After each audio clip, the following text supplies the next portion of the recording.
Hi, it's Mark with DWe Drums, and in this video I'm going to show you how to connect the DWe drums directly to the Roland TD-27 module using the DrumLink hub. Let's check it out. So the first thing we'll do is plug in the USB cable into one of the 3 USB ports at the back of the module.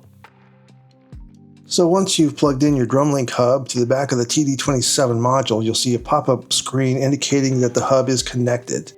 Now just arrow over to the right and press Enter.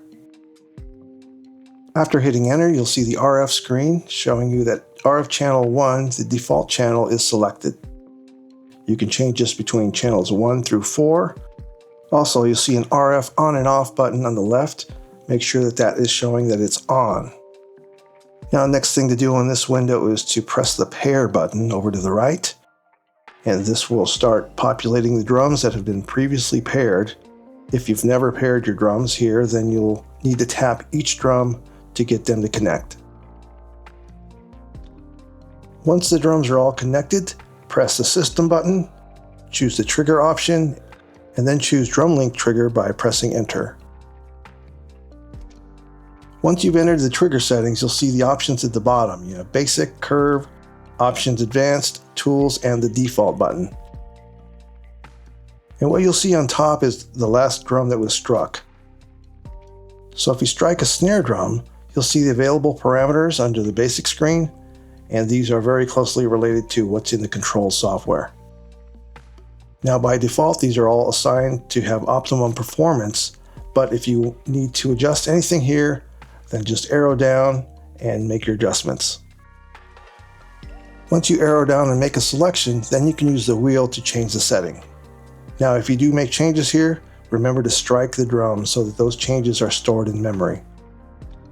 Now right next to the basic settings are the curve settings. In here you can choose the articulation you'd like to adjust and change the curve of that articulation as well as the dynamic range. Next to curves, you'll see the options and advanced screen. So here on the left you have options you can toggle on or off, such as the LED on each strike. You can turn that on or off, and other things such as the rim zone, rim shot zone, and cross stick. On the right, you'll see you have head to rim shot balance, rim shot to rim balance, as well as positional sensing settings such as smoothness and positional sensing range. And the next window to the right are your tools. This is where you can calibrate each drum or unpair a drum. Let's calibrate a snare drum. So with calibrate highlighted, press enter, arrow over to start, hit enter once again, and then just strike the rim of the drum. And that's all you have to do to calibrate the snare. This optimizes the pressure sensor to get proper cross-stick response. Now on the right of the screen, you'll see there's an unpair option. The TD-27 can accommodate up to 12 DWe instruments, so if you have more than that, you may want to unpair one of them. Now once you're done with the trigger screens, just hit exit and start playing your kit.